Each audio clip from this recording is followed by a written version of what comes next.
警員擘大眼講大話，懷疑包庇自己有違例泊車。一個電器技工喺上個星期六挨晚6點幾，途經荃灣眾安街近沙咀道交界嘅時候，發現咗一架私家車同埋警車停泊喺雙黃線，於是打電話去警署投訴。之後佢就入咗附近一間快餐店食嘢。冇幾耐，佢隔住玻璃見到2男1女嘅警員到場，3個警員先查咗私家車嘅行車證之後就打咗幾個電話。一個男人就匆匆趕到嚟將架私家車駛走。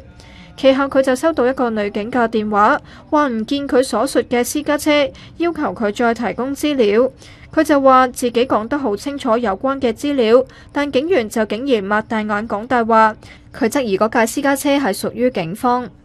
警方嘅發言人就話，荃灣警署收到有關投訴之後，已經即刻派軍裝人員到場處理，證實有荃灣警區嘅警車正喺嗰度執行任務，所以泊咗喺嗰度。